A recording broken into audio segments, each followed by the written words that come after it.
Hello, recapers! Today's movie starts with a beautiful woman who can have any man she wants. But when she gives in to temptation and falls in love with both her brother and his best friend, she doesn't realize what she has until it's too late. In 1950s Naples, Italy, a commander gives his future goddaughter a carriage from Versailles so she can dream of faraway places. Her young brother Raimondo admires it, but their father, Sassa di Sangro, thinks it's too much. The commander insists that, as her godfather, he only wants the best for the children. Later, Maggie gives birth to a baby girl in the sea while her family watches. The commander names her after an ancient Greek city near Dango's home, inspired by a mythical siren who took her own life after failing to seduce Odysseus.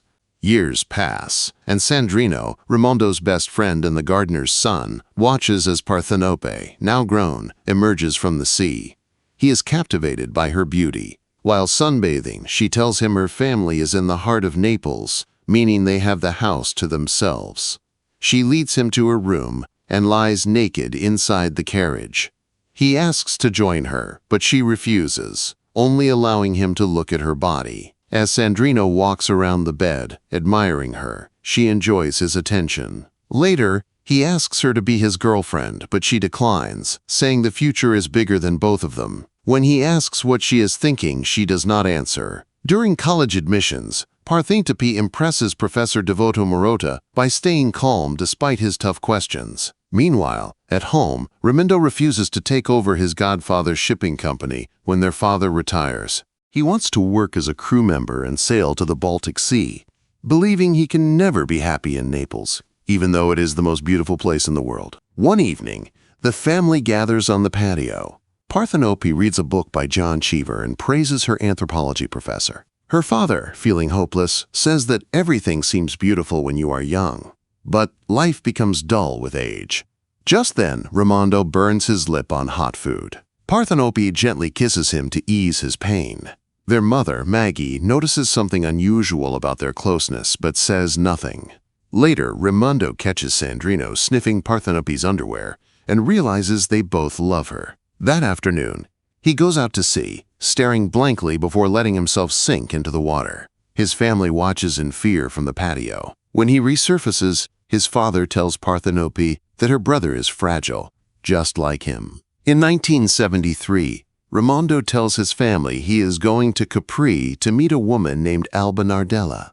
Jealous of his new love interest, Parthenope storms off. That night, the siblings cuddle closely inside the Versailles carriage. At sunrise, Raimondo asks her to sail with him and Sandrino and to give in to temptation while they are still young.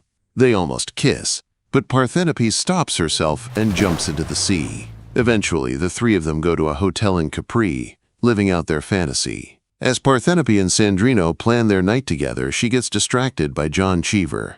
He comments on their bold hopefulness. Intrigued, she asks him to invite her out.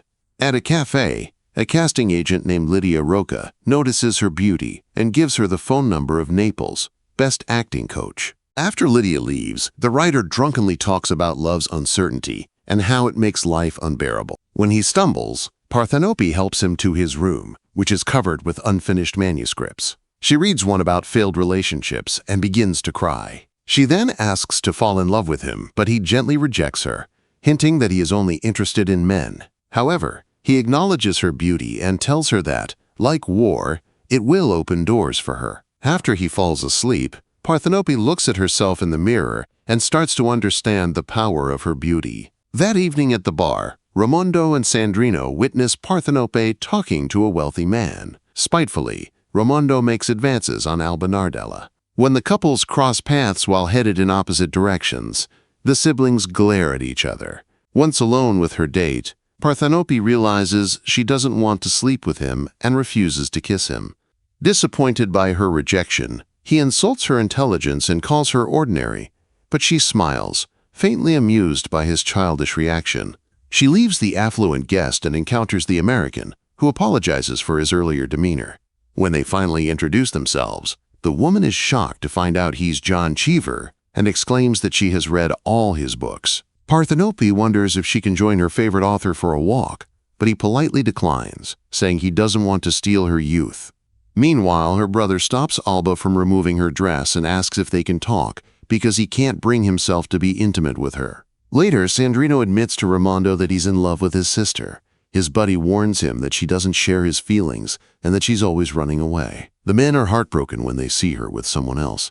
However, Parthenope soon invites Sandrino to dance, while a tragic love song plays ominously in the background. Raimondo eventually joins the couple and briefly sways to the sad music until he is left alone with his sister. His best friend then takes a snapshot of their special moment and rejoins them before leaving together. By sunrise, Raimondo is devastated to witness Parthenope and Sandrino kissing passionately by the beach. Overwhelmed with jealousy, he sits on the rail at the hill's edge, shifting dangerously forward and backward. Staring at the sky in despair, he blows his final breath into the air and allows himself to fall over the cliff, ending his life. During the funeral procession, Maggie notices her daughter rejecting Sandrino's attempt to console her. Sensing their involvement in her son's untimely passing, she glares at the couple. At the university, Parthenope requests Devoto to supervise her thesis. Disappointed, he rips her first submission. When he inquires about its topic, she tearfully explains that she wants to cover the anthropological causes of suicide due to her brother's loss. Moved by his students' grief, the stern professor consents to becoming her supervisor, as long as they promise not to judge each other. He also suggests a different thesis topic, the cultural boundaries of miracles. At the Dango home, Parthenope listens to her mother fondly recall how she and her husband conceived Raimondo on their wedding night. Suddenly, Maggie's voice hardens as she blames her daughter for her son's demise, leaving Parthenope in shock. In 1974, the college student continues to mourn her brother and tries to find happiness. She visits Flora Malva, a former theater actress who wants to help her become a star. She soon notices that the acting coach always hides her appearance. Thankfully, the butler satisfies her curiosity, revealing that a botched cosmetic surgery left Flora disfigured. Parthenope secretly follows her after dinner, hoping to catch a glimpse of her face. She gets caught snooping around, but to her surprise, is invited into Flora's bath. There, her mentor begs to be kissed, as she hasn't felt one in 20 years since her husband passed away. The aspiring actress silently agrees. She joins the man for a thrilling bike ride across the city and is initially fascinated by all the attention he receives in the slums. However, as Parthenope walks past the residence, cramped homes and poor living conditions, she gradually realizes the harsh reality of poverty. That night, she witnesses an arranged union between the Kriskas and Kazimierz, two of the city's most powerful clans. A couple representing both sides shares an intimate moment in front of everyone to signify their families. Reconciliation. Despite her unease, Parthenope tenderly looks into the woman's eyes, providing her with solace amidst the shame of being watched. As fireworks erupt in the sky to welcome the new year, she learns that loud noises make Roberto nervous, so she gently makes love to him by the beach, briefly touching the waters where she was born. Her relationship with the Italian mobster continues throughout 1975. However, whenever he asks what's on her mind, she remains guarded and refuses to disclose her innermost thoughts.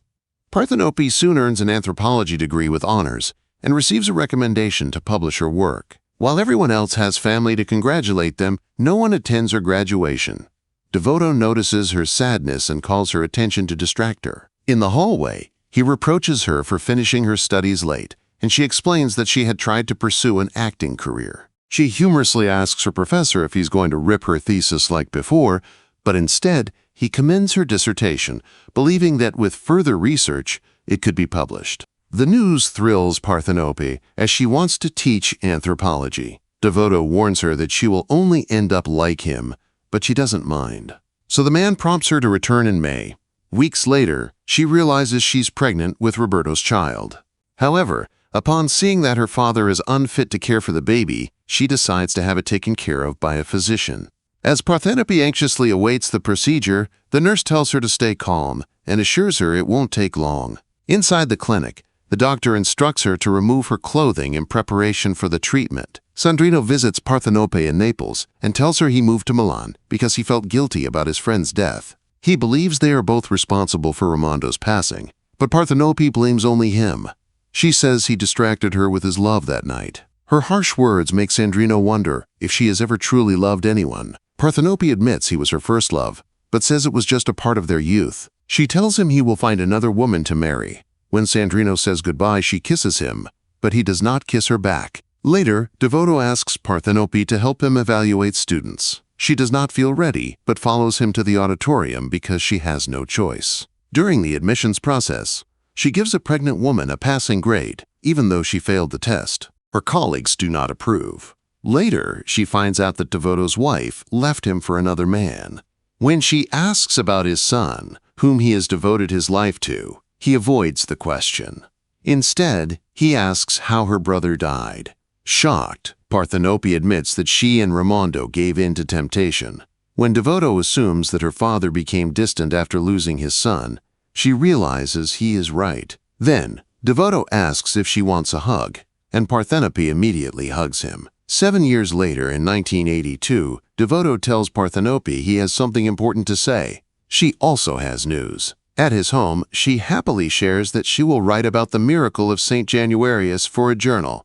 Devoto then tells her he is retiring from teaching. Since he sees himself in her, he suggests that she teach at Trento University for a few years, and later take over the anthropology department in Naples. During her meeting with Tyrone, he talks about the pressure of performing the miracle. He says people expect him to succeed every year, and if he fails, he is blamed. At the Mass, he tilts the sacred blood back and forth. Suddenly, a woman starts bleeding and screams, interrupting the event. Later, Tyrone tells Parthenope that some patrons distracted him, so he could not complete the miracle.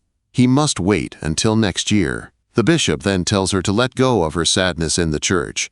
He says it is the only place where she can give in to temptation without holding back. Parthenope laughs, asking why she would want to cry. Tyrone then shares a secret she has only told Devoto. She ran away from motherhood. Later, she attends a party at her old home and looks seductively at the priest, catching his attention.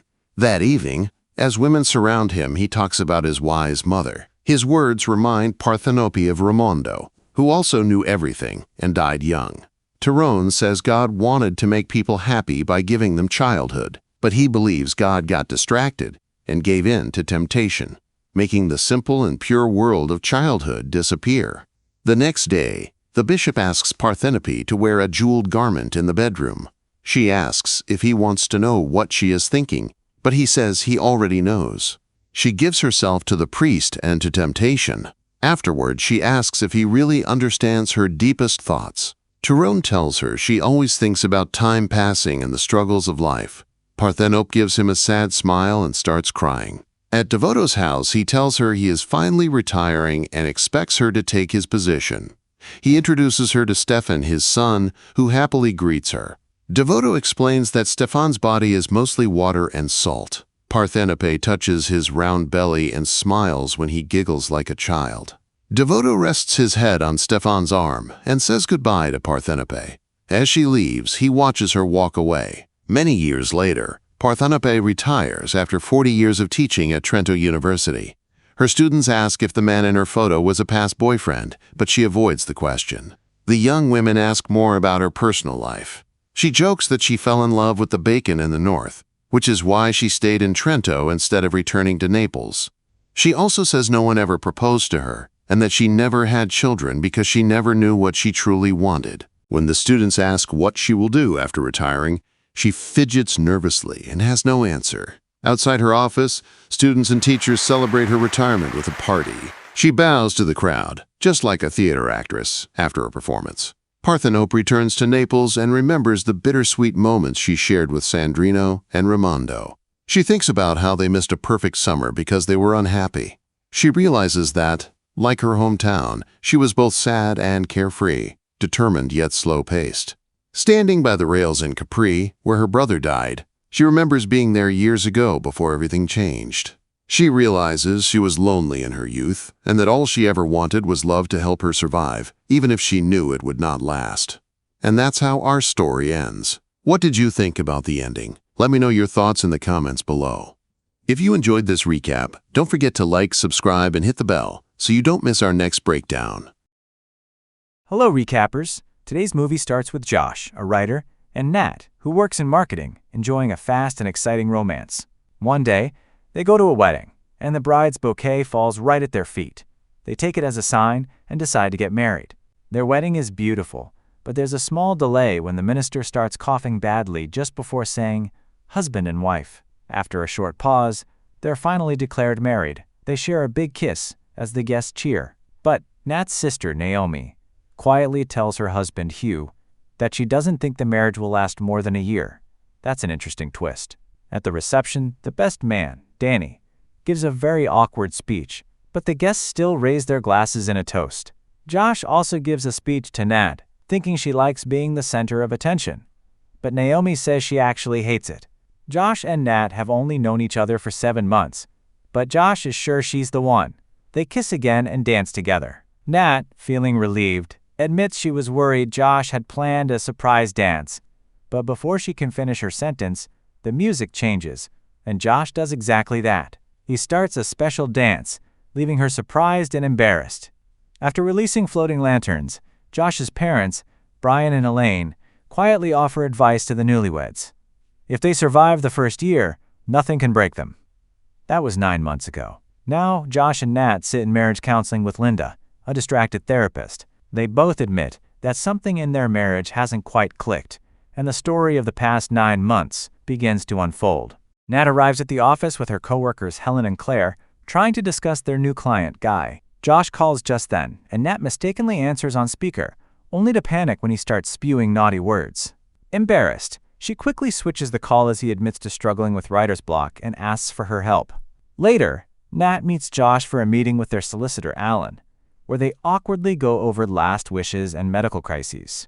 After the depressing session, they host a small dinner party, mostly to use their wedding gifts.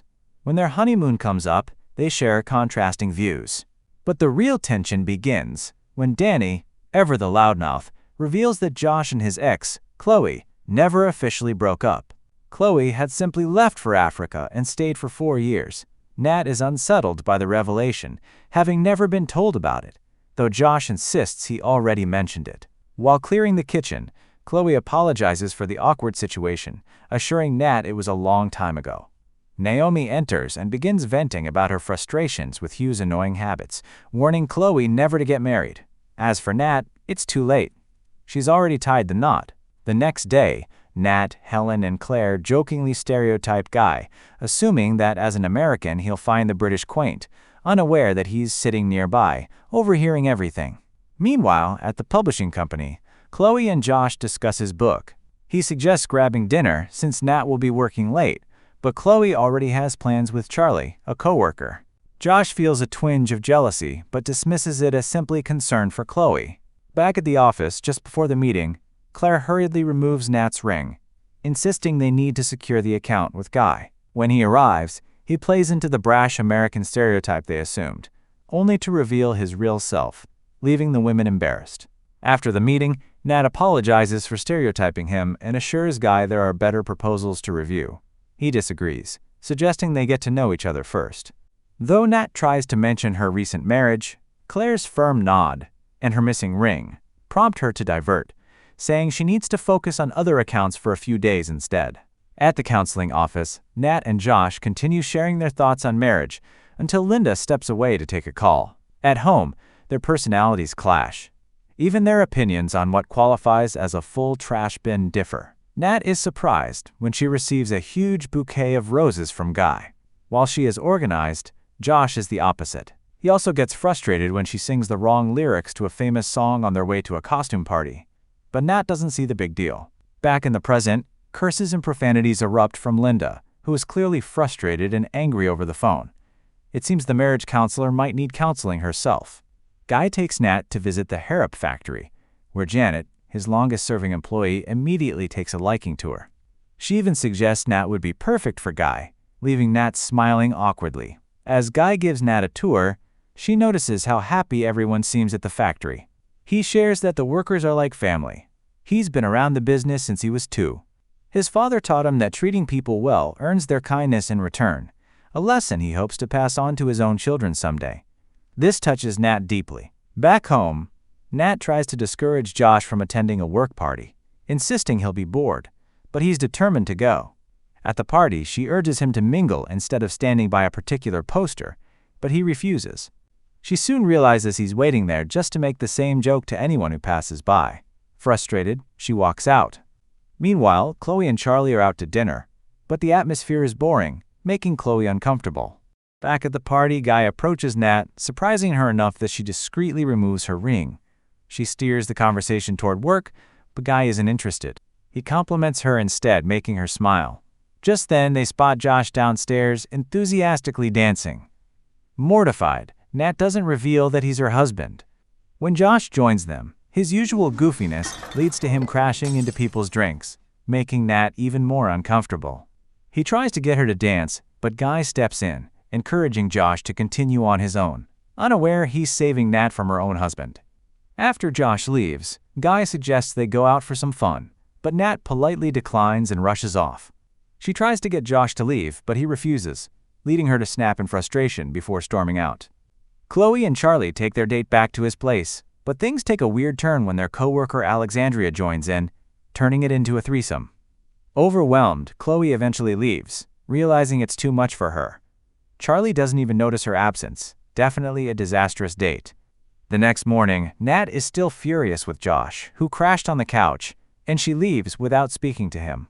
Moments later, Josh gets a call from Chloe asking to talk, which concerns him. He heads to her apartment with snacks, where she tearfully recounts her awful night with Charlie. Josh comforts her, and she admits she wants someone who will truly care for her. He reassures her that he's there for her. Chloe points out that Josh already has someone to take care of, leaving him speechless. She assures him she's fine and urges him to go about his day. But Josh, with little to do, admits he's struggling to find a Christmas gift for Nat, since he doesn't really know what she likes. Chloe offers to help and heads in to change, thanking him for being there. At Guy's hotel lobby, Nat tries to discuss the account, but he subtly suggests going to his room instead. She declines, so he proposes the boardroom he booked for their meeting. Meanwhile, Chloe and Josh browse a lingerie shop, trying to pick something for Nat. Back in the boardroom, as Nat begins her presentation, Guy reveals a dish of oysters and 2 live doves. A violinist enters just then, playing softly. Stunned, Nat realizes Guy is making a romantic gesture. He begins confessing his feelings for her. Unable to keep hiding the truth, Nat blurts out that she's married, leaving Guy confused and surprised. She admits she kept it from him to secure the account, but got too caught up in their flirtation. With doves flying around and the violinist still playing, she was on edge. Guy remains undeterred. He insists their connection is too strong to ignore. Nat acknowledges she can't just walk away from her relationship with Josh. He's her safe space. But even as a dove poops on her, Guy refuses to back down. He tells her he wants her, regardless of her marriage. The moment grows intense and they lean in for a kiss until the violinist, now chasing the doves, interrupts them. This jolts Nat back to reality. She quickly apologizes and rushes out of the chaotic room. Back at the lingerie shop, Josh is stunned when he sees Chloe in a revealing set. The moment quickly turns heated, leading to a passionate kiss. They snap back to reality, just as fast, awkwardly apologizing to each other. Meanwhile, Guy chases after Nat, still declaring his feelings. Just then, they run into Josh, who is also apologizing to Chloe. Guy is shocked to learn that Josh is Nat's husband. Introductions are made, making the encounter even more awkward. In an attempt to lighten the mood, Josh jokingly tries to set up Guy and Chloe. Guy, trying to ease the tension, suggests they all go on a double date instead. Josh agrees, and they part ways. At their counseling session, Nat and Josh recount their Christmas together, especially an awkward game of charades with Nat's family. The highlight: Josh embarrassed both of them by thrusting his arms at the women's groins. Josh is forced to sleep in the children's room, a deliberate move by Nat's stepfather, Alec. Things get worse when he and Nat overhear Brian and Elaine's passionate night, leaving Nat frustrated. During gift exchanges, Nat receives a digital photo album from her mother, Diana, while Josh gets 2 books on how to stop wasting his life, a not-so-subtle hint that Diana and Alec see him as a failure. The real disaster strikes when Josh notices intimate photos of him and Nat displayed on the digital album. Panicked, he tries to cover it up, but Nat, already annoyed by his antics, takes over and starts narrating their honeymoon pictures to Brian and Diana. Unfortunately, the explicit slides soon appear, leaving everyone stunned and embarrassed. No wonder Diana and Alec dislike Josh. Before leaving, Nat questions Naomi about enduring her miserable marriage with Hugh. Naomi, embracing the bitterness, says that's what marriage is all about. The double date with Guy and Chloe turns out to be awkward. While playing pool, Nat grows jealous of Chloe and Guy, making her overcompensate with Josh, who does the same in return. Afterward, as they head out, Guy offers to wait with Chloe for a cab, but a jealous Nat quickly excuses him for a work meeting to spend time with him.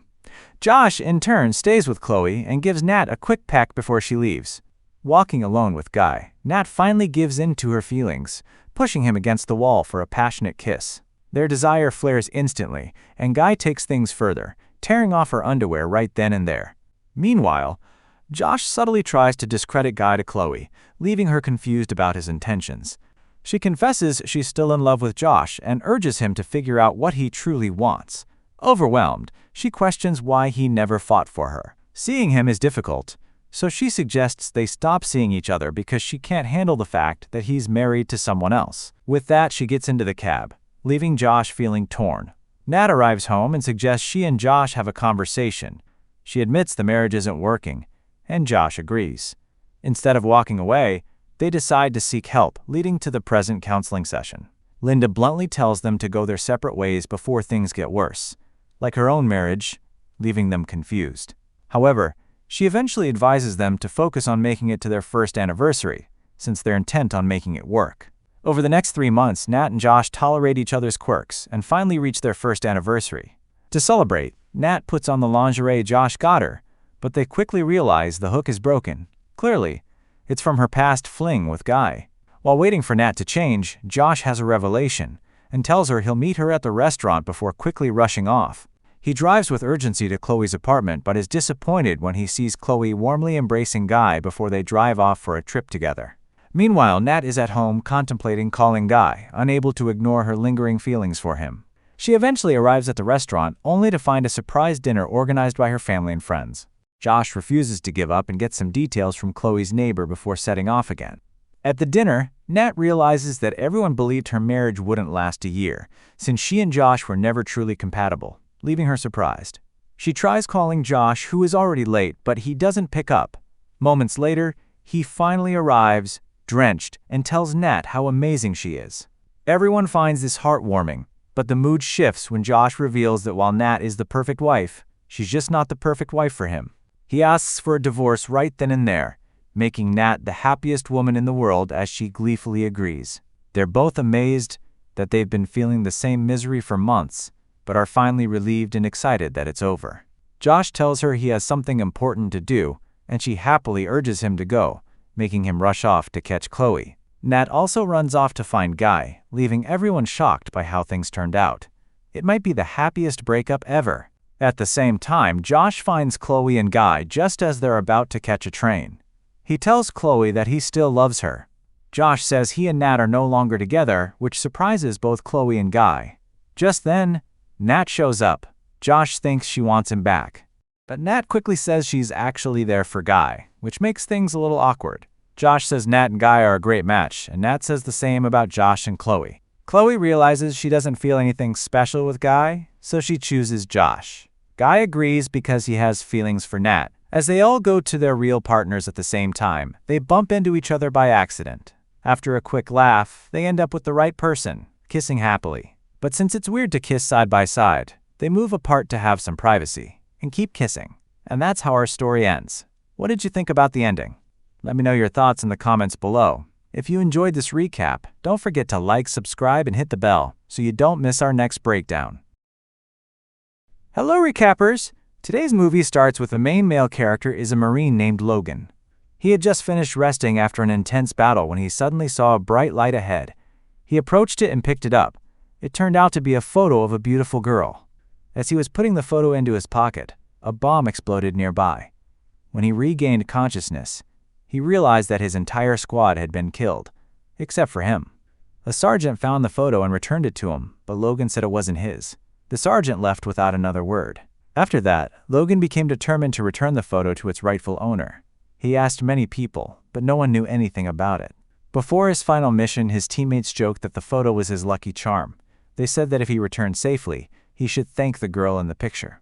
But before they could finish their words, a bomb exploded near their car. Unexpectedly, Logan survived again.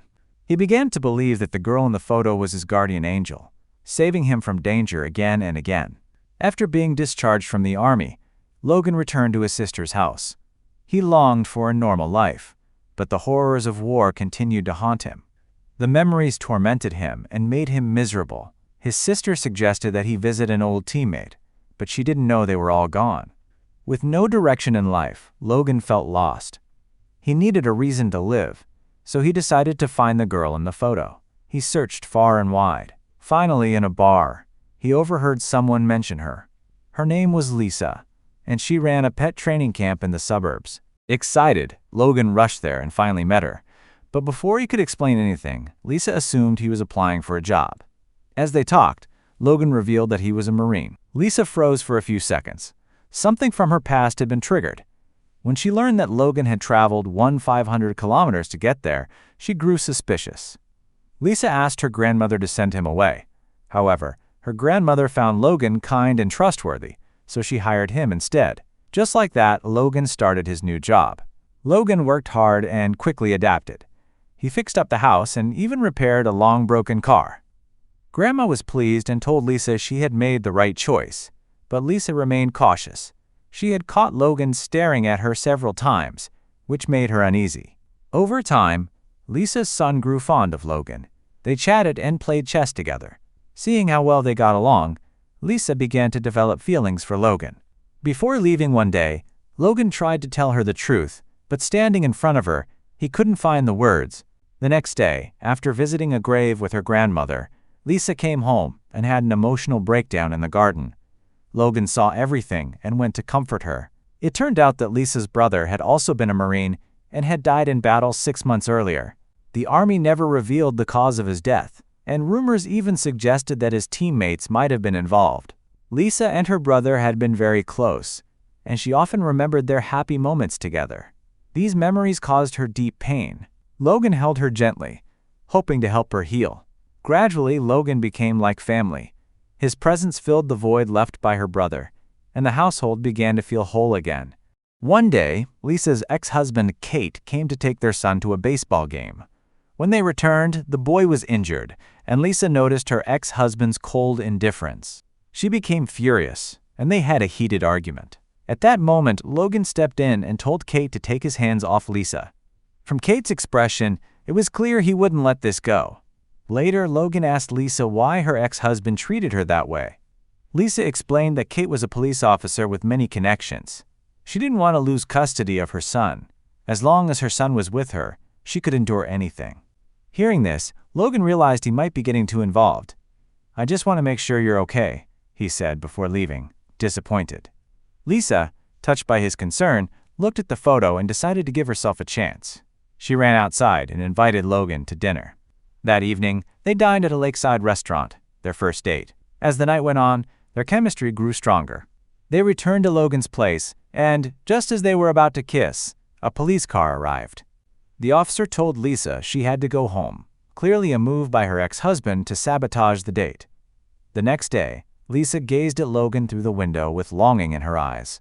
Her mind was filled with intense thoughts. Grandma reminded her to be careful while washing the dishes, or she might break them. Lisa smiled shyly and walked away. The following days were filled with happiness. At her son's birthday party, Logan stayed by Lisa's side, always watching her with loving eyes. This made Kate uncomfortable. He threatened Lisa, end the relationship with Logan, or lose custody of her son. Knowing Kate could follow through, Lisa sadly broke up with Logan. Logan turned and left silently. At home, her grandmother asked, "Do you want to be threatened by him for the rest of your life?" Lisa fell into deep thought. She had lived in fear for too long. Seeing her son sleeping peacefully, she made a decision. The next day, she confronted Kate and told him to stay out of her life. If he wanted custody, they would settle it in court. Then she went to Logan and spent the night with him, two hearts yearning for love. The next morning, Lisa asked Logan why he had come. Logan replied, "I came to find you." She smiled, feeling a happiness she had never known before. But elsewhere, Lisa's ex-husband discovered her car parked outside Logan's house. Suspicious, Kate began to investigate Logan's background. From a friend at a bar, he learned that Logan had once shown a photo while searching for Lisa. Kate then imagined a twisted story of his own. When Logan wasn't home, Kate broke into his house and stole the photo. He showed it to Lisa, claiming that the Marine had come to atone for his sins. Lisa immediately recognized the photo. She had given it to her brother before he went to war. Standing beside her, Kate continued to stir doubt and suspicion. A terrifying thought crossed Lisa's mind. Meanwhile, Logan realized the photo was missing and rushed to Lisa's house. She confronted him and asked where the photo had come from. Logan explained that he had found it on the battlefield and that it had protected him during many life-threatening moments. He promised himself that if he ever made it home alive, he would find the girl in the photo and thank her. But Lisa didn't believe him. "No one travels thousands of kilometers just to say thank you," she said. She didn't give him a chance to explain and bitterly told him to leave. Behind the door, her son had been listening to their entire conversation. As Logan was about to leave, the boy quietly handed him a book. Later, back in his room, Logan flipped through the pages and found a picture tucked inside. Only then did he realize that the man in the photo was Lisa's brother. Before leaving town, Logan decided he had to uncover the truth about her brother's death. At the same time, Kate returned to Lisa's house. He claimed he missed being there and wanted to come back into her life, but Lisa firmly rejected him. Seeing this, Kate dropped the act and revealed his true nature. He threatened to take her son away. Terrified, the boy ran off. He ran all the way to a fragile suspension bridge hanging over a river with strong currents. Kate chased after him, desperate to bring him back. But the unstable bridge began to tilt dangerously. As it started to collapse into the rushing water, the terrified boy clung to the last rope. Kate jumped into the water to save him, but his leg became trapped in the collapsing structure. Just then, Logan appeared. Without hesitation, he rushed in and saved the boy first. At that exact moment, the wooden bridge gave way completely. Kate was swept away and died in the collapse. A few days later, just before leaving, Logan returned the photo to Lisa. He told her the truth. Her brother had sacrificed himself to save his fellow soldiers. It was during that moment that Logan had picked up the photo, her photo. Seeing Lisa's pain, Logan quietly turned and walked away. But as he was leaving, he heard a familiar voice calling his name. In the end, they chose to be together, finding peace and love in each other. And that's how our story ends. What did you think about the ending? Let me know your thoughts in the comments below. If you enjoyed this recap, don't forget to like, subscribe, and hit the bell so you don't miss our next breakdown. Hello, recappers. Today's movie starts with a couple kissing passionately. As the man throws the woman onto the bed, they are suddenly interrupted by the woman's young son. He walks in, holding a dead mouse and smiling. The woman screams. In the next scene, a family of 3 is at a boatyard getting their boat ready. The woman, named Laura, talks about wanting to fix up her kitchen, but her husband doesn't seem very interested. She tells their son to be careful with a knife. Then her husband gets a phone call and walks away. Nearby, a man is watching Laura closely. As she pushes a cart, she slips and nearly falls, but the man quickly steps in and helps her. After he leaves, Laura's husband comes back and gives her a newspaper. The front page talks about a fire on Denton Island. Later, their son Jamie slips and falls into the water. The same man jumps in and saves him, bringing him back to his parents. He introduces himself as Elliot. The family thanks him and invites him to dinner. That night, Laura talks to her best friend Mira about Elliot. She seems very impressed by how fit and attractive he is. Later on, they invite Elliot into the house for dinner. He notices one of Laura's paintings and really admires it. Laura tells him she used to sell her art, but her husband, Greg, turned her art studio into a workshed. Meanwhile, Greg is on the phone with his secretary, and it seems like he's flirting with her. Elliot then offers to help with their kitchen renovation at a discounted price, and the family agrees. The next day, while Laura is jogging with Mira, they talk about how handsome Elliot is. When Laura gets home, she sees Elliot shirtless, working in the yard. As he explains the renovation plans, Laura can't stop staring at his body. She runs upstairs to take a shower. While she's in the bathroom, Elliot silently walks past her room. Later, Laura visits the market to buy kitchen items. Elliot appears and compliments her design choices, then offers her a surprise. He makes her close her eyes and taste a delicious cannoli and juice, explaining it's from a bakery called Laodicea. that he used to visit with his mother. Back at home, Mira arrives and sees Elliot working shirtless. She is also fascinated and starts asking him questions about his love life. He says he doesn't have a girlfriend but has his eye on someone. Later, Laura and Elliot go to the boatyard to check for signs of a break-in. Laura finds a pair of purple panties under a cushion and becomes emotional. Elliot asks what's wrong, and she shows him the underwear, suspecting they belong to Hannah, Greg's secretary. She checks Hannah's dating profile and confirms the suspicion. Devastated, she cries. Elliot takes her to his boat and offers her coffee, encouraging her to move on. They seem to share a moment of chemistry as Laura leaves, smiling. We then see Elliot crying as he looks at photos of his mother. In the next scene, Laura questions Greg about where he was the previous night. He claims he was at work and had called Hannah to take notes. When Greg tries to get close to her, Laura pushes him away. The next morning, Elliot arrives with renovation supplies. Laura returns from jogging and finds Jamie chatting with him. Elliot seems great with kids. Laura then asks him to join Mira and Charlie while she takes a shower. Elliot follows her into the bathroom and joins her in the shower. He undresses, Laura consents, and they start making out passionately. In the next scene, Laura is at the boatyard and sees several couples embracing. She later talks to Greg, who explains that teenagers often sneak into boats for romantic encounters. When Laura mentions the purple panties, Greg brushes it off, saying they probably belong to one of those teenagers. Laura is stunned when Greg hugs her and confesses his love. Meanwhile, Elliot plays with Jamie in the yard. Laura tells Jamie to go play with Charlie, then pulls Elliot aside and says they need to stop whatever's going on between them. Instead of listening, Elliot tries to seduce her again. Laura initially resists but eventually gives in. Later, Elliot is seen in his boat, cutting Greg's face out of Laura's photos and replacing it with his own, in an increasingly disturbing manner. The next day, he brings Laura yellow roses for her birthday, claiming he knows everything about her. Laura looks confused. When Greg arrives and sees the roses, Laura's favorite, he is surprised. He then leaves for work. Elliot enters the house, and Laura scolds him for his behavior. She tells him she was wrong about Greg and can't continue the affair. She asks him to leave and not return. Elliot begins trembling with grief as the scene fades. Afterward, Laura tells Jamie, there is no Elliot anymore. However, we then see Elliot still lurking in the yard, stalking her. Later, Laura dresses up and goes outside, where a group of people surprises her with a birthday party.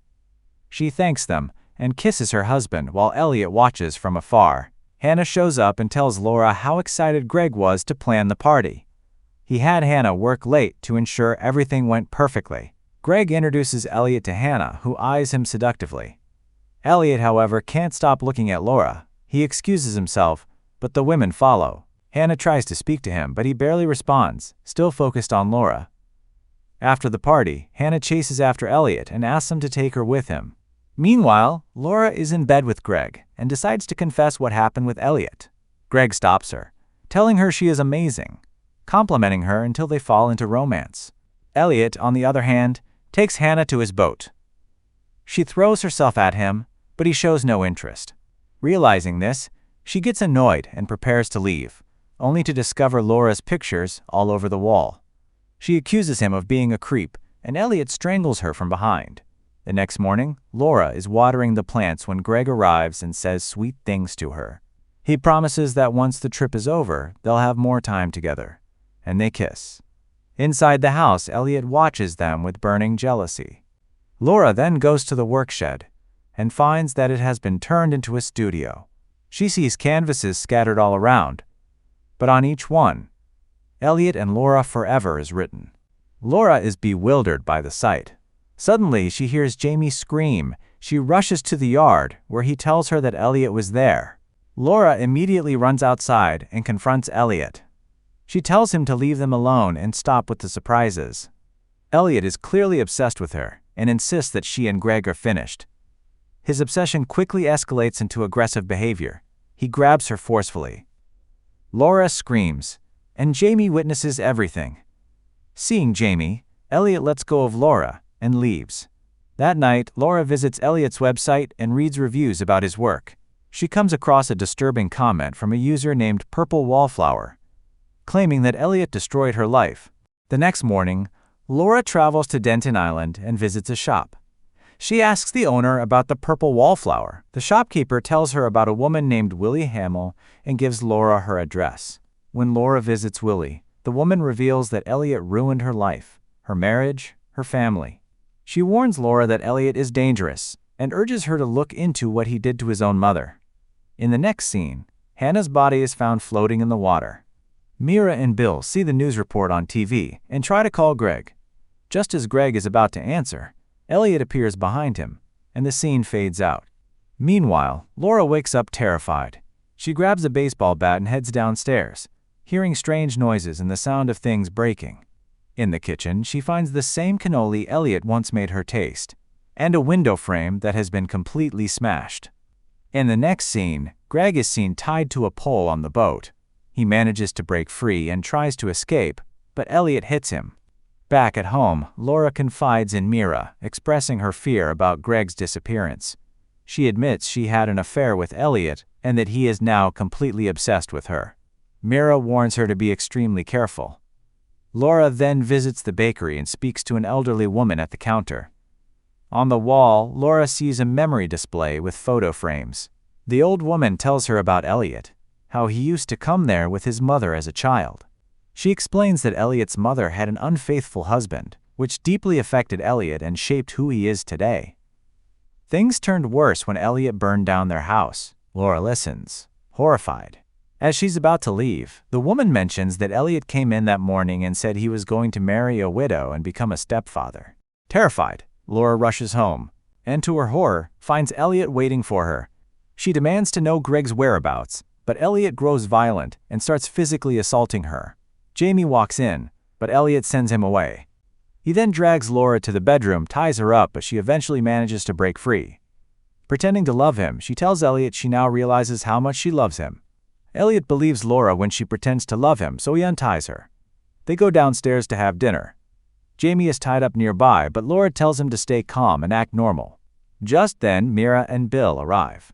Laura tries to go toward the window to get help, but Elliot sees her and takes both Laura and Jamie upstairs. Elliot sends Jamie outside so he can be alone with Laura. Laura tries to escape, but Elliot forces her onto the bed and starts to attack her. Just then, Jamie comes back into the room. Elliot suddenly remembers something painful from his childhood and becomes confused. Laura uses this chance to hit him and run away. She tells Jamie to run and save himself. Elliot wakes up a moment later and comes after Laura again. He throws her to the floor and hits her on the head with a hammer. Next, we see Elliot carrying a big bag with a body inside to the boat. But Laura is still alive. She cuts the bag open with a knife and runs. She finds Elliot and stabs him, then escapes. Following a trail of blood, she finds Greg, who is unconscious. She tries to call the Coast Guard, but the call doesn't go through. Elliot wakes up and chases Laura again. He catches her in a room upstairs. Luckily, there's a window. Laura pushes him out the window. He falls, hits his head, and dies. In the final scene, Laura is safe and happy with her family again. She opens the fridge and is surprised to find a cannoli. Greg brought it for her. And that's how our story ends. What did you think about the ending? Let me know your thoughts in the comments below. If you enjoyed this recap, don't forget to like, subscribe, and hit the bell so you don't miss our next breakdown. Hello, recapers. Today's movie starts with Anastasia Steele, a 21-year-old college student in Vancouver, Washington. She lives with her rich friend, Catherine Kavanaugh. They are both about to graduate from WSU, where Kate works as a writer for the campus paper. Kate is set to interview Christian Gray, the enigmatic CEO of Gray Enterprises Holdings, Inc., who supports the institution and will hand out degrees during graduation. However, Kate becomes ill with the flu and asks Anna to accompany her to Seattle for the interview. Anna reluctantly travels to Seattle and is surprised when she meets the attractive, 27-year-old wealthy CEO. The interview is unpleasant, with Anna feeling anxious and Christian coming across as passionate and arrogant in his comments. We learn a few things about Christian.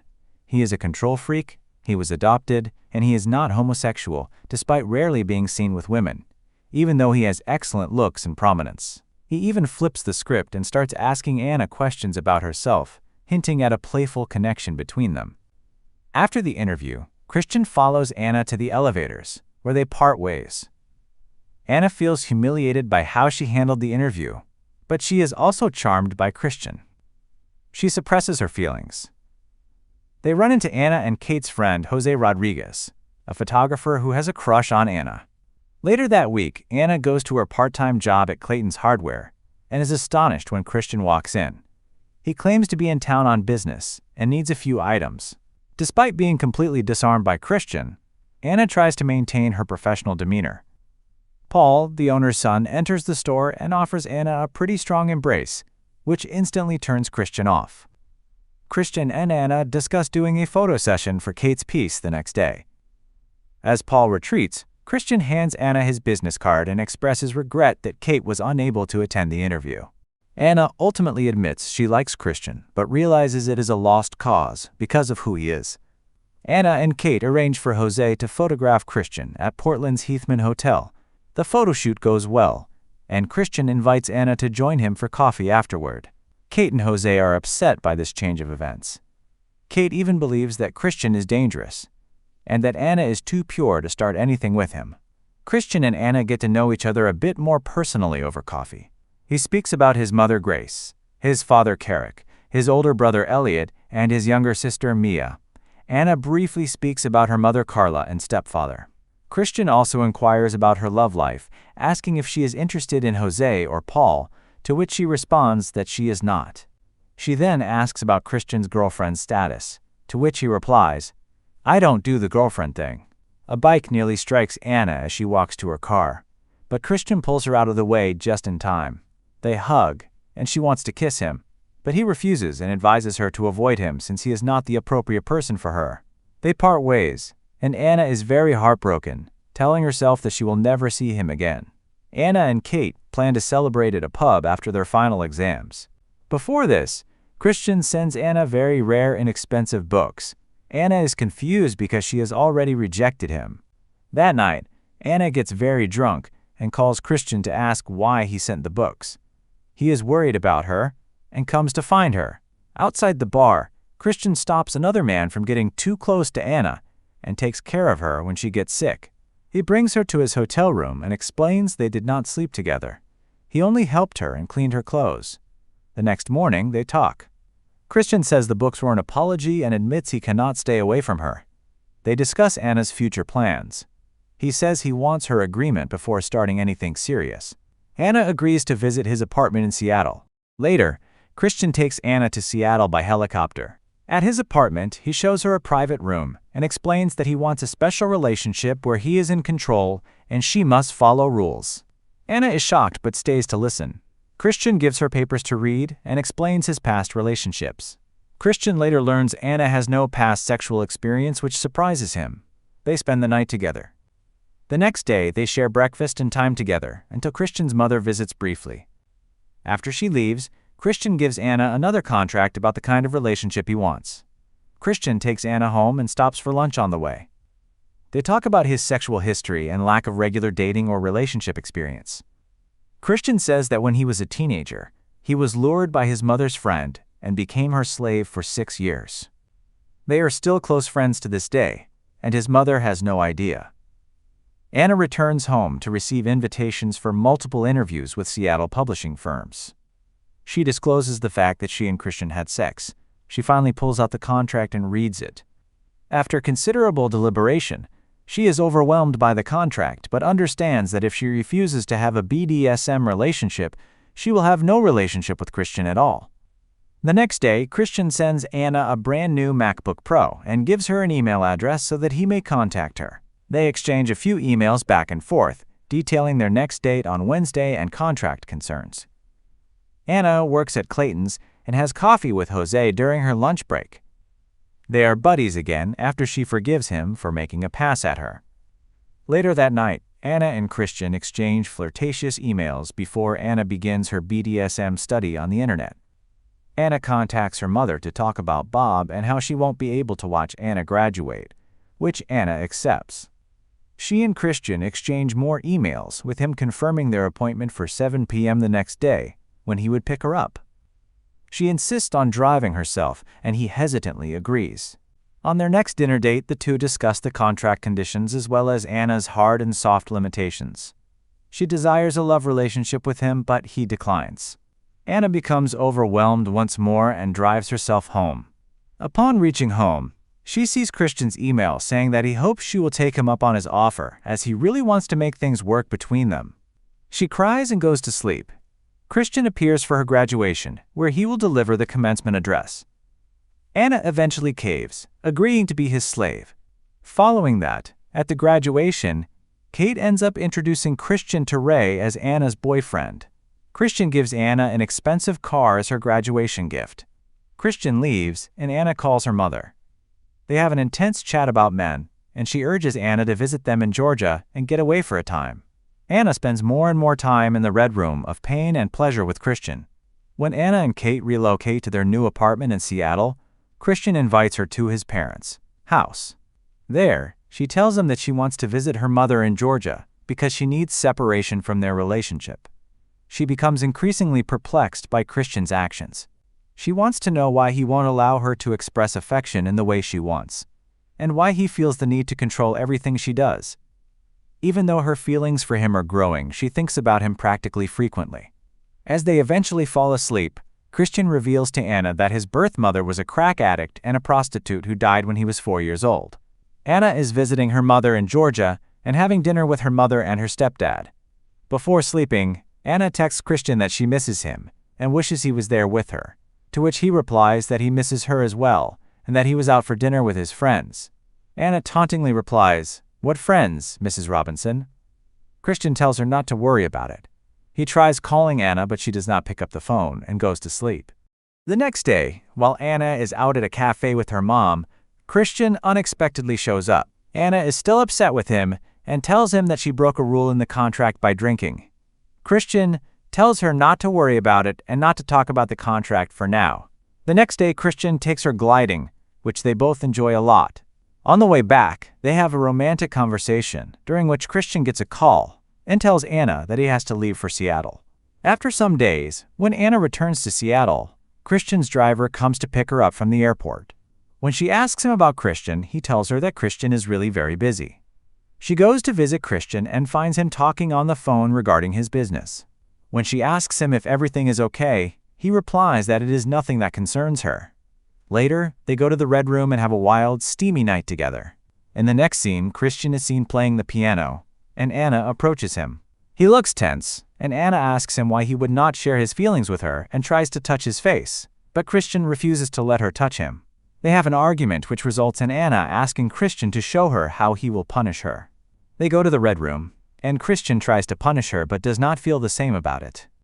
Anna is not sure if she should stay in a relationship that is all about power and control. She wants real love and closeness. Anna asks Christian how bad the pain might be, and Christian hits her 6 times with his belt. Anna goes to bed, and Christian follows her. He asks her not to hate him for who he is. Anna knows that she will never be what he needs, and he will never be what she needs. Feeling sad, Anna takes out a gift she bought for Christian and leaves it with a note. He watches Anna put her MacBook, BlackBerry, and car keys on the kitchen counter. Anna asks for the money that Taylor got from selling her old car, a Beetle. Christian tries to make her keep these things, but she says no. She does not want anything that reminds her of him. He writes her a check and offers to have Taylor drive her home. She agrees, but is not happy. Before she leaves, Christian asks her to stay again. She says no, that she can't stay. They say goodbye, and Taylor drives Anna home. When Anna gets home, she curls up in bed and cries. And that's how our story ends. What did you think about the ending? Let me know your thoughts in the comments below. If you enjoyed this recap, don't forget to like, subscribe, and hit the bell so you don't miss our next breakdown. Hello, recappers. Today's movie starts with a man named Paul marrying his girlfriend, Sophia. Everything looks magical and perfect, and Paul begins telling the story of how it all started. We learn that the story takes place in the 1990s. Sophia is a famous singer, and Paul is her biggest fan, completely obsessed with her. One evening, Paul shows up at Sophia's mansion. He's dressed nicely and holding a rose. Her bodyguard, Belle, looks annoyed. It turns out this isn't the first time Paul has done something like this. Lost in his own world, Paul claims that Sophia is his girlfriend.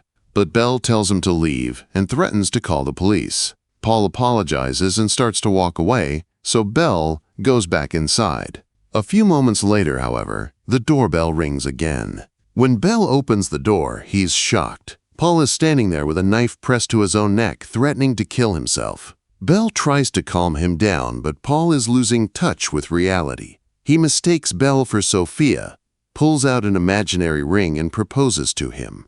Unsure of what to do, Bell decides to play along and pretends to accept the proposal.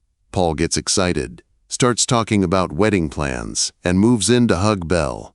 But in an unexpected turn of events, Paul stabs the bodyguard, leaves him bleeding, and excitedly enters the mansion. Sophia isn't home, but Paul doesn't seem to care. He roams through her studio, plays her piano, indulges in her bathtub, and has the time of his life. Meanwhile, Bell lies outside in critical condition until he finally loses consciousness, just as distant police sirens begin to wail through the night.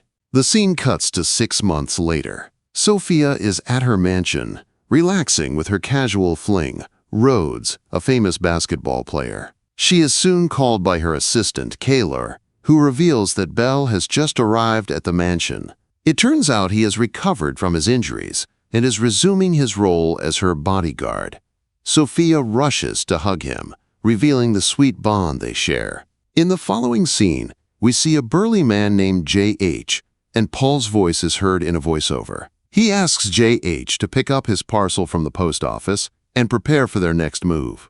Paul sounds excited and thanks J.H. for being part of the great journey he and Sophia are about to embark on. That evening, Sophia and Rhodes arrive at a lively pub, where they dance and revel in the carefree atmosphere. Meanwhile, Bell is at home when he learns from the news that Paul has escaped from the mental facility, along with another patient named Penny. Worried, he leaves his daughter, Abby, in the care of Aunt Eleanor and urgently heads to Sophia's mansion. Elsewhere, an excited Paul meets up with J.H. Alongside him is the equally unhinged Penny, whom he introduces as his assistant. Meanwhile, Sophia returns home at Bell's urgent request, only to be shocked by the sight of cops inside her mansion. Bell informs her that Paul escaped from the facility 2 hours earlier. On the other hand, the deranged trio is seen driving through the night. When Penny notices J.H.'s strange eye, Paul reveals that he once had a parasitic infection. They stop at an old man's house, where Penny knocks on the door. She claims her car is broken down and asks to use the phone. The kind man offers to check her car, just as we see Penny's sinister smile. The scene then cuts to Eleanor going about her chores. When she looks outside, she is horrified to see J.H. Bell immediately receives a call from her and urges her to contact the police. He then asks Rhodes to lock the mansion's doors before rushing off to protect his family. Not long after, Eleanor is visited by a goofy police officer. She nervously recounts the strange man who had been lurking outside, but the officer dismisses her concerns. He assures her that everything is fine and tries to leave, mentioning that he has an audition for a musical the next day. However, Eleanor refuses to let him go and insists that he stay outside to keep watch for their safety. Back at the mansion, a security guard monitoring the CCTV cameras is surprised to spot a large trunk outside. He goes to investigate, but at that very moment, the lights go out, plunging the entire mansion into darkness. The guard quickly heads back to his room. Inside the mansion, Sophia lights candles to illuminate the space, and a worried Rhodes asks her where the circuit panel is. The clueless singer doesn't know, so he grabs the candles and heads out alone to find it. Meanwhile, in the monitor room, the guard is searching for tools when Penny suddenly appears behind him. The unhinged girl grabs a flashlight and begins choking him, but he fights back and briefly gains the upper hand. After a furious struggle, Penny eventually overpowers him and finishes him off with a microwave. Now alone in the mansion, Sophia hurriedly locks every door and window. She lights a candle, and we notice a figure silently standing behind her. Meanwhile, Rhodes finds the power circuit, and the mansion is flooded with light once more. Paul immediately appears behind Sophia and hugs her, apologizing for abandoning her for so long. Panicked, Sophia shoves him away and begins hitting him with objects from the kitchen. Rhodes, still in the garage, hears the commotion. Sophia rushes to the front door, and Rhodes arrives on the other side, but she can't quite reach the latch. Unfortunately, Paul slams her into the glass, knocking her unconscious, while Rhodes watches helplessly from outside. Elsewhere, Belle finally returns home but doesn't see the police officer who is supposed to be keeping watch. He urges his family to pack their bags, insisting they need to head to the police station. The scene flashes back 1 minute earlier. We see the officer outside rehearsing for his musical audition. Suddenly, he notices that the chain on his bicycle has been stolen, just as J.H. sneaks up behind him. J.H. strangles the officer with the chain and lands a few brutal punches, silencing him forever. He then drags the body away and hides it nearby. Back in the present, Belle and his family get into the car, only to find J.H. already waiting for them. He points a gun at Belle, forces him to hand over his weapon, and orders him to drive to Sophia's mansion. Sometime later, Sophia regains consciousness and finds herself locked in her recording booth, with Paul sitting in front of her. He excitedly talks about their upcoming wedding. Sophia tries to reason with him, revealing that he is deeply traumatized. It turns out Paul lost his girlfriend at one of Sophia's concerts, which drove him insane. But Paul is unwilling to confront the truth and shuts her down, leaving her frustrated. Elsewhere, a desperate Belle pleads with J.H. to let his family go and handle the situation with him instead. But the big man is annoyed. He suddenly orders the car to stop, leads Belle a few meters away, and makes him kneel on the side of the road, then ruthlessly shoots him. Loud music is blaring in the car, so Belle's family doesn't hear the gunshot.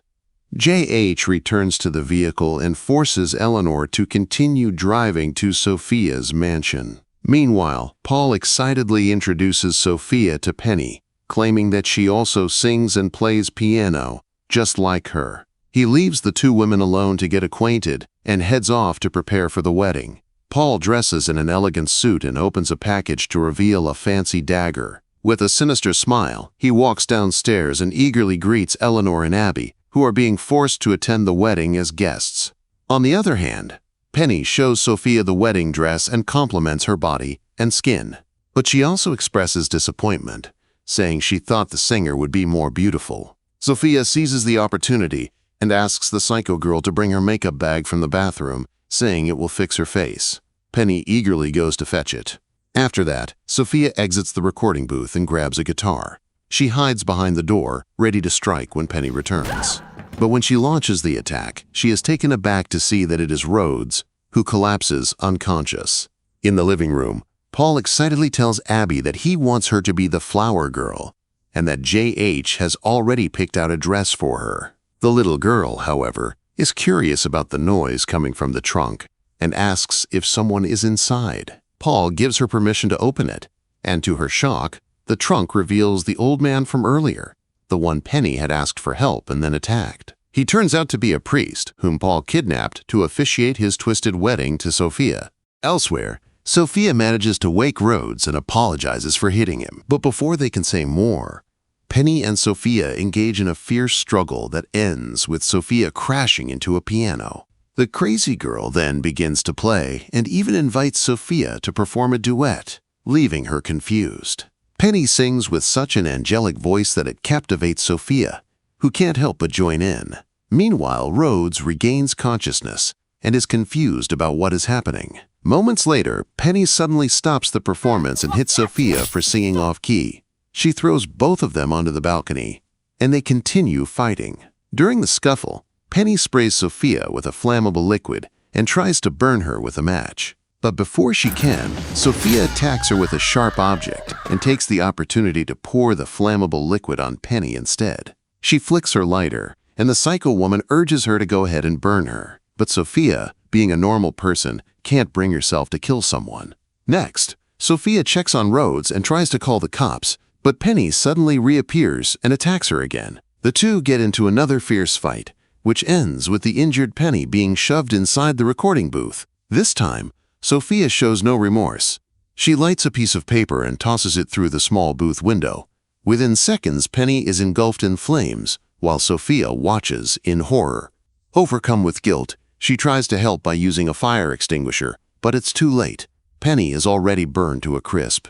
In the living room, the priest tries to reason with Paul, insisting that he is delusional and that none of this is real. But Paul refuses to believe him and heads upstairs to check on Sophia. Elsewhere, Sophia is tending to Rhodes, who weakly reveals that he saw a little girl earlier when he snuck in. This worries her, so she leaves him alone for a moment to find the child. Sometime later, Paul arrives looking for Sophia, but instead comes face to face with Rhodes. In his delusional state, he mistakes the basketball player for Sophia and begins complimenting him. Paul pulls out his fancy dagger and proudly talks about its significance. As Rhodes stares in disbelief, Paul suddenly kisses him, leaving the poor man confused. Meanwhile, Sophia anxiously asks Abby where her dad is. In a flashback, it is revealed that J.H., the one-eyed man, was unsure whether the bodyguard was actually dead. The movie then cuts to the next morning, when Kaylor finds Bell lying on the side of the road and wakes him up. It turns out the bullet only grazed his head, and he is still alive. He takes Kaylor's car and immediately drives toward the mansion. Upon arrival, he notices the mansion is in chaos, and no one is in sight. Bell stumbles upon a wedding invitation and realizes they have already left. In the next scene, everyone is at the church preparing for the wedding. Bell is also on his way and urgently calls the cops. Inside the church, Sophia is ready to marry the psycho out of fear. But Paul, still delusional, mistakes her for someone else and asks her to take a seat before his bride arrives. Soon, the ceremony begins. Abby makes her entrance as the flower girl and scatters imaginary flowers. Moments later, the room falls into stunned silence when Rhodes appears, wearing the wedding dress. At that moment, Belle arrives and takes Rhodes' hand, walking him down the aisle. After leaving Rhodes at the altar, Belle greets the guests and subtly slips a knife into Sophia's hand. As the priest begins the ceremony, J.H. interrupts and informs Paul that his bride is a black man, not Sophia. However, Paul doesn't listen and tells him to shut up. The priest proceeds and announces them husband and wife. An excited Paul kisses Rhodes, and we flash back to the opening scene where he was seen marrying Sophia. It becomes clear that all of it existed only in his mind, because in reality, Rhodes is standing before him. After kissing for a while, Paul suddenly loses control and stabs Rhodes in the stomach. Rhodes falls to the ground, and everyone is shocked. Belle quickly knocks Paul down. Then Belle pushes J.H.'s head into a pool of water while Paul watches everything fall apart. Sophia steps forward, grabs Paul's dagger, and finally, Paul sees her clearly. He tries to apologize, but Sophia kicks him hard in the face. Suddenly, J.H. grabs little Abby and holds a gun to her head. He demands that Belle hand over the dagger. Belle, terrified for his daughter, gives it to him and begs him to let Abby go. Just when things seem hopeless, Rhodes, though badly hurt, cuts J.H.'s throat, killing him. Meanwhile, Paul remains lost in his fantasy, imagining that he and Sophia are walking away from the church, happily married. After all this, the police finally arrive. Sophia asks Rhodes if they should give their relationship a real try. He jokes that they can't. He's a married man now. Elsewhere, Belle tells Abby he is quitting his job as a bodyguard because it is too risky for the people he cares about. In the final scene, Paul is taken away in a police car, but in his mind, he believes it is a fancy limo. He happily talks about their honeymoon and asks to be taken to the Hilton Hotel. Then reality hits him, and the movie ends with Paul breaking down in tears, realizing what he has done. And that's how the story ends. What did you think about the ending? Let me know your thoughts in the comments below. If you enjoyed this recap, don't forget to like, subscribe, and hit the bell so you don't miss our next breakdown.